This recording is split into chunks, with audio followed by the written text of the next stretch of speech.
Partage d'écran. Euh,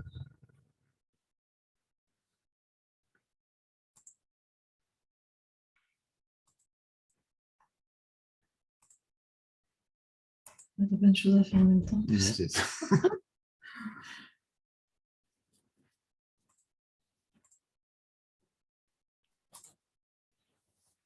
Est-ce que vous voyez mon écran? Oui, bonjour. Bonjour à tous. Je ne sais plus comment mettre le...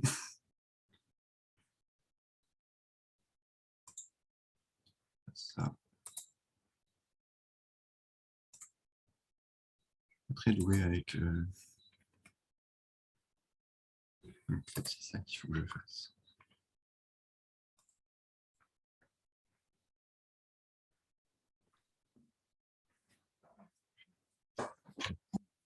Ouais.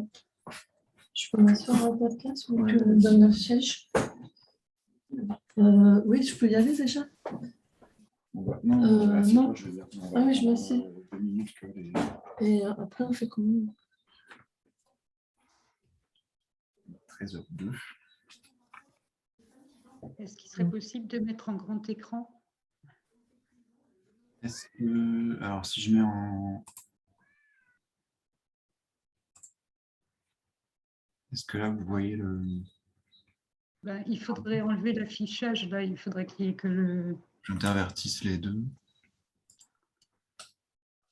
Voilà, parfait, merci beaucoup. Et après, moi, je fais comment? Il suffit que je clique et ça avance, c'est ça? Ouais. Ok.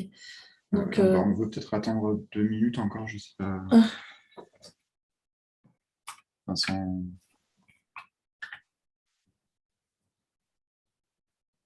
Que je sais pas. Attendez.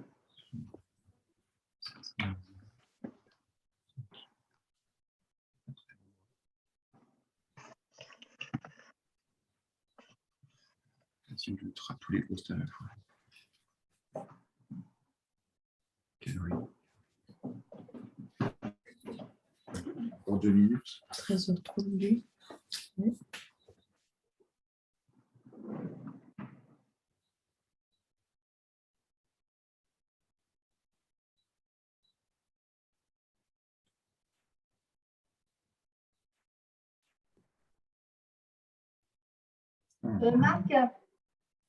Marc, j'ai une réunion, mais j'ai mis la pâte à tarte dans le four. Je ne sais pas qui a son micro là qui parle de pâte à tarte.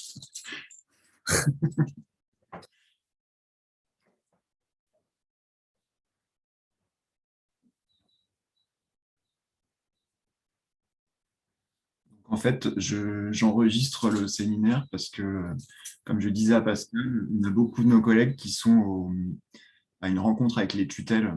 Tout le COS est coincé et ça n'en finit plus.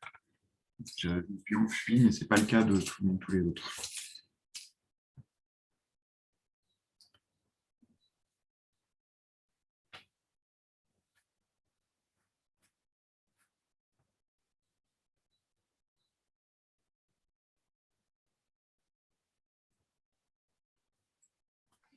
Je propose qu'on commence. Vous nous entendez bien?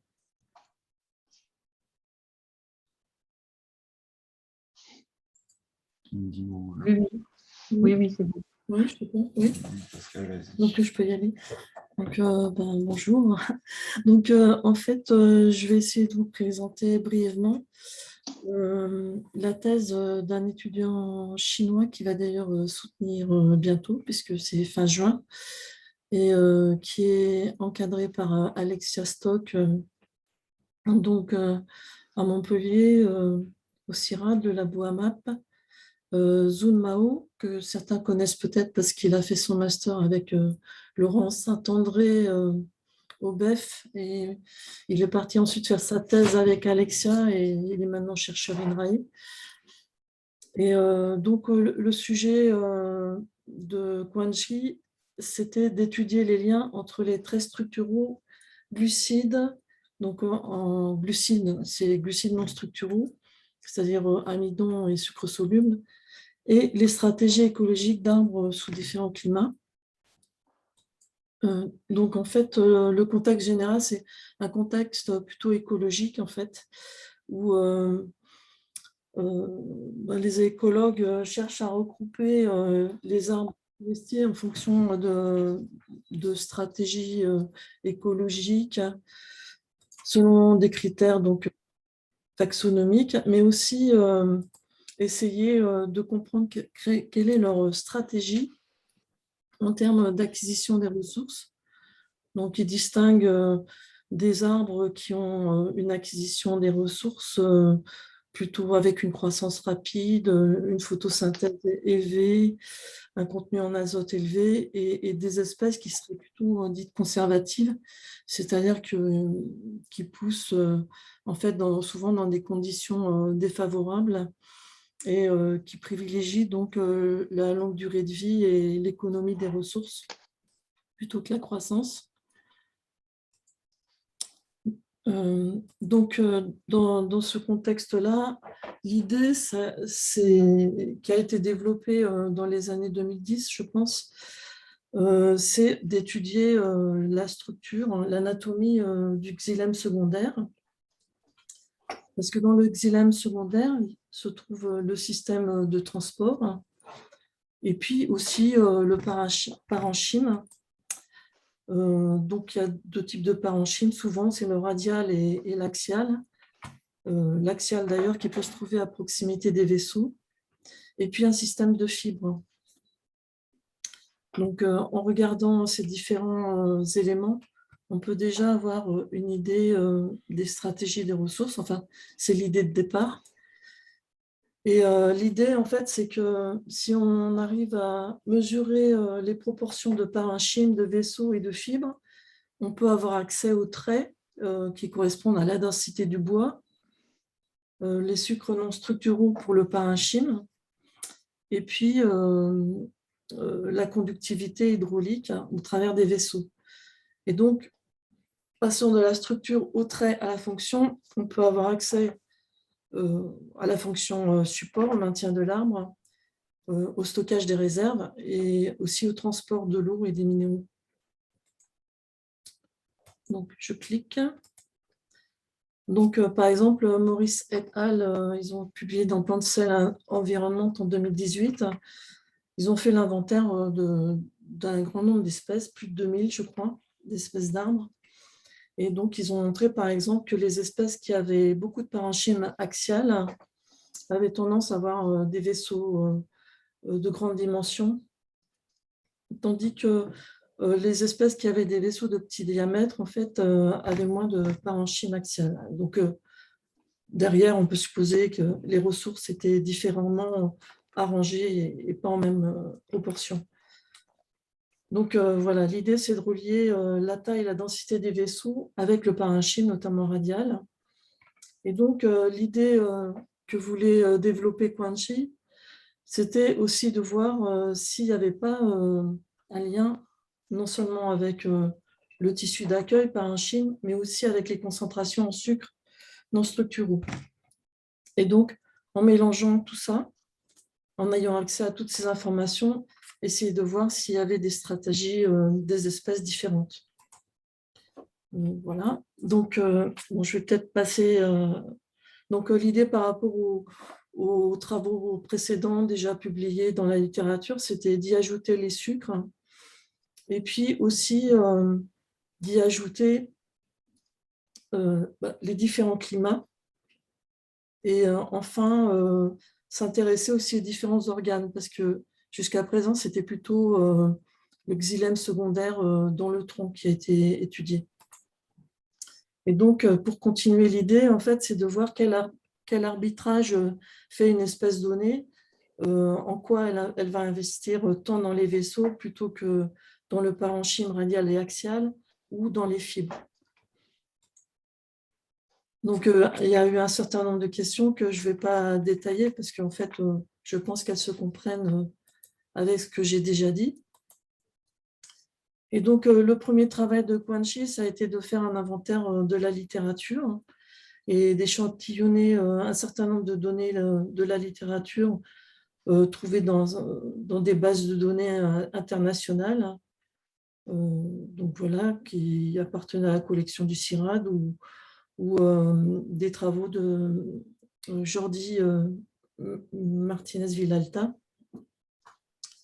Et donc, il a sélectionné à partir de toutes ces données 68 espèces d'arbres qui, en fait, avaient des données qu'on pouvait exploiter et donc où les auteurs avaient travaillé à la fois sur les concentrations en sucre et les parenchymes radial et axial. Donc, il a fait donc une méta-analyse et il a fait un travail assez important d'étude des relations statistiques possibles, donc à la fois en termes de concentration en sucre, en parenchyme, et en tenant compte de la densité du bois, de l'hauteur maximale de l'arbre, des températures et des précipitations moyennes annuelles. Et donc, ça a donné lieu à un article publié dans American Journal of Botany, donc, où on voit par exemple que les fibres du xylème secondaire sont plutôt liées, alors que je ne me trompe pas, avec les précipitations, voilà, et alors que le parenchyme, et donc derrière les ressources, sont plutôt corrélés avec la température. Donc, voilà. Donc, ensuite, après ce travail de recherche de données dans la littérature internationale, une expérimentation sur le terrain a été réalisée. Donc, une partie a été financée par le CEBA pour faire des prélèvements en forêt tropicale. Donc là, c'était en Guyane, française, à Paracou. Et puis sinon, d'autres prélèvements étaient faits en forêt méditerranéenne, à Montpellier, et dans les Pyrénées françaises. Tout ça pour représenter les 3 types de climats. Et donc, à chaque fois, 20 espèces d'arbres ont été sélectionnées sur chaque site. Et donc, on s'est intéressé sur la période de fin de croissance, quel que soit le climat. Et on a prélevé 3 types d'organes. On a mesuré 3 traits. Ah oui, alors là, c'est pour les petites photos. Je ne sais pas si j'ai le temps. Mais bon, c'était les différents prélèvements qu'on a fait en Guyane, donc aussi bien dans le tronc, dans le système racinaire, pour prélever des feuilles aussi. Donc, on a tiré les branches. Voilà. Donc, je passe rapidement quand même. Et puis après, échantillonnage en laboratoire. Donc là, c'est Alexia. Puis ça, c'était vers la fin. Donc, on était contents, on avait fini tous les prélèvements. Donc, les traits fonctionnels sont marqués dans le tableau. Donc, c'était pour les 3 organes, en fait, il y avait les glucides, le carbone total, l'azote total. Pour les feuilles, en fait, la surface foliaire spécifique. Et pour le tronc, les grosses racines, c'était en fait à partir des analyses histologiques, hein, donc les densités du bois, les différentes fractions de parenchyme, des vaisseaux, la densité moyenne des vaisseaux, les fibres, le diamètre hydraulique moyen. Voilà. Et donc, ensuite, Quanchi, en fait, a fait un énorme travail, encore une fois, de recherche de relations linéaires entre les différentes variables. Donc, en fonction des climats, en fonction du type d'organe. Donc là, par exemple, il y a une recherche de relations linéaires entre ce qui est en horizontal, en fait, en abscisse, hein, c'est les caractéristiques des vaisseaux. Donc, la fraction, en A, c'est la fraction des vaisseaux. En B, c'est le diamètre moyen. En C, c'est la densité des vaisseaux. Et en D, en fait, c'est la conductivité hydraulique spécifique. Et tout ça en regard avec la densité du bois. Donc, soit dans le tronc, soit dans les racines, grosses racines. L'autre recherche, c'était des corrélations entre les différentes variables. Donc, du haut vers le bas, en fait, on a la densité du bois, des parenchymes, ensuite les différentes caractéristiques des vaisseaux en descendant, et on finit par l'amidon. Donc là, c'est sur le côté droit, et en fait, à peu près la même chose sur le côté gauche, en fait. Et donc, plus c'est bleu, plus il y a une corrélation entre les variables. Donc là, par exemple, Guanxi avait vu qu'il y avait un lien fort entre le parenchyme et les sucres dans le tronc, alors que c'est beaucoup moins vrai pour le système racinaire, par exemple. Il a aussi fait des analyses en composantes principales, donc, où il a poolé toutes les espèces, quel que soit le climat, ou alors il a sélectionné les espèces tempérées indépendamment. Donc, à gauche, les espèces poolées, à droite, les espèces tempérées. Et donc, en fait, ce qu'il a vu, c'est que si on prenait les espèces toutes poolées, eh bien, en fait, les sucres ne dépendaient pas du spectre économique de l'arbre. Donc, le spectre économique, en fait, se réfère en fait, aux caractéristiques foliaires, donc carbone, azote, assimilation, surface foliaire spécifique. Et quand on prend les espèces par climat, en fait, on voit des choses, hein, et notamment une dépendance pour les sucres solubles non structuraux et le spectre économique de l'arbre pour les espèces tempérées. Il a aussi fait un travail de recherche de relations phylogénétiques. Donc, je ne détaille pas, ce n'est pas très, très visible, mais c'est juste pour dire qu'il a fait ce travail. Et il a séparé les espèces en fonction des climats. Et donc, pour les conclusions, il y a un certain nombre de conclusions apportées par sa thèse.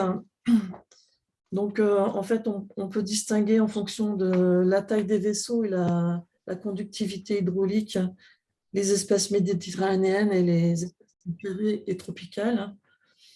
Donc, par exemple, les espèces tempérées et tropicales ont une densité de bois plus faible, mais une plus grande conductivité hydraulique. Elles s'apparentent d'ailleurs plus à des espèces qui acquièrent les ressources plutôt que les espèces méditerranéennes qui, elles, sont plutôt conservatrices, toujours en termes de spectre économique. Et bon, les espèces à zone poreuse et semi-poreuse ont des grands vaisseaux avec un parenchyme axial qui, dans le bois initial, améliore l'efficacité hydraulique. Donc ça, c'est un peu en référence avec notamment les, quand il y a quand il y a une embolie hydraulique, le fait qu'il y ait du parenchyme axial en quantité au niveau des grands vaisseaux, ça facilite la résorption de l'embolie. La densité du bois aussi, il y avait des relations avec le parenchyme dans les tiges et les racines, avec une relation avec le climat. Donc, il a vu qu'il y avait en fait une espèce de compromis, hein. C'était un peu ce qu'il recherchait entre tout ce qui est intégrité mécanique, maintien de l'arbre et en fait le système de transport. Pardon. Donc, il a vu qu'il y avait des différences entre la tige et les racines, parce qu'en fait, c'est lié à leur structure, hein, qui est différente, et aussi au rôle des parenchymes qui ne sont pas équivalents. Et puis, il a montré qu'il y avait, que la phylogénie était bien impliquée dans la densité du bois, les caractéristiques des vaisseaux et la conductivité hydraulique, ainsi que la quantité de sucre. Alors après, moi, je ne suis pas très compétente, hein, j'espère que vous ne me poserez pas des questions sur l'histoire évolutive, donc l'écologie, mais apparemment, il n'y aurait pas d'effet de l'histoire évolutive sur ces différents traits. Et enfin, j'arrive, clic, hop là, merci. Je ne sais pas comment retourner en arrière, mais bon, Voilà. Et il y a l'effet aussi, ouais, tu sais. Ouais, peut-être. Moi, je suis absolument nulle. Tout ce qu'il y a pour Diaporama sur Zoom. Ouais.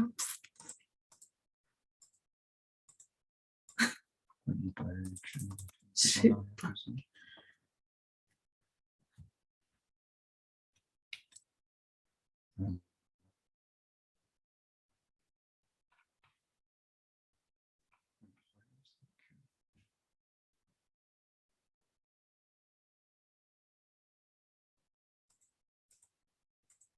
Tu sors d'un diaporama.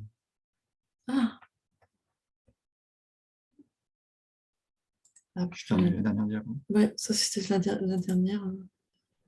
Oups. Ah oui, alors ce qu'il a trouvé, évidemment, mais alors il y a des choses qui sont un peu évidentes, hein, du style, plus il y a que, en fait, si on a une connaissance de la fraction de parenchyme, on a un peu une connaissance des quantités de ressources disponibles. Il y a aussi le fait que la teneur en sucre des feuilles est coordonnée avec ses caractéristiques. Ça, c'est un peu une évidence, mais bon, encore fallait-il le démontrer sur un certain nombre d'espèces. Ce qu'il a montré aussi, c'est que les teneurs en sucre des troncs, en fait, ne dépendaient pas du spectre économique foliaire. Ce qui n'est pas le cas des racines. Il y a un lien. Il a trouvé un lien statistique. Donc, évidemment, les stratégies écologiques sont influencées par les climats. Et puis, enfin, il a trouvé des différences entre les espèces qui étaient à feuilles caduques ou à feuilles persistantes. Et donc, les espèces à feuilles caduques ayant une stratégie plutôt d'acquisition des ressources, alors que les espèces à feuilles persistantes, on pense au chêne vert, par exemple, donc c'est les espèces méditerranéennes, sont plutôt dans un schéma de stratégie de conservation des ressources. Et en fait, derrière, il y a une idée de survie dans des milieux qui ne sont pas très favorables, quoi. Voilà.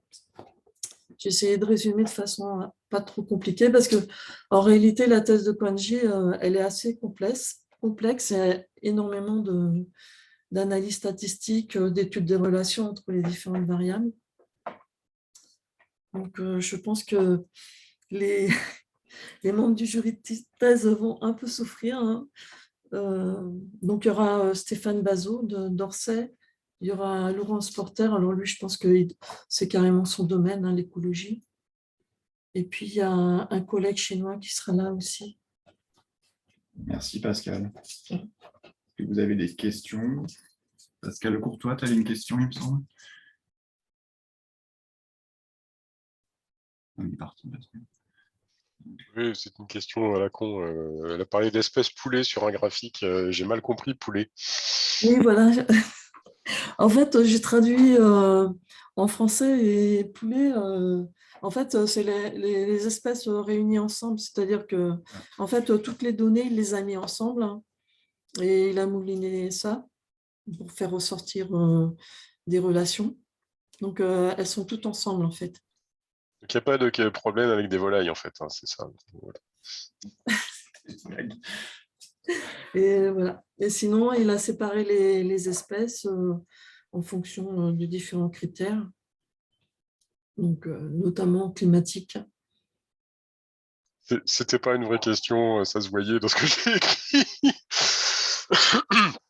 Si quelqu'un a une vraie question, c'est mieux. Il y a des questions sérieuses. Non, mais c'est pas une question. Il y a tout ça. Toutes les questions sont intéressantes et même souvent les questions comme ça peut déstabiliser. Donc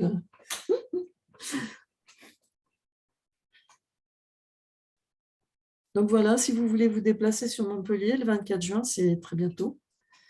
Ou peut-être, je pense que on fera peut-être une visio en parallèle, hein, parce que maintenant on est des pros de la visio et ça permet aux gens d'assister à pas mal de thèses ou d'autres exposés sans se déplacer. C'est quand même pratique, économique aussi.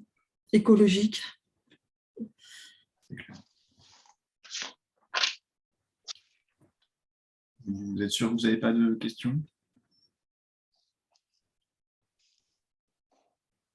Bon, c'était là, merci, c'était clair, Pascal. On a un prochain séminaire flash dans 15 jours, mais je l'annoncerai. Et n'hésitez pas à vous proposer pour les prochaines semaines. Hein, toujours pareil, on a des créneaux de libre. Merci à tous et bon après-midi. Au revoir.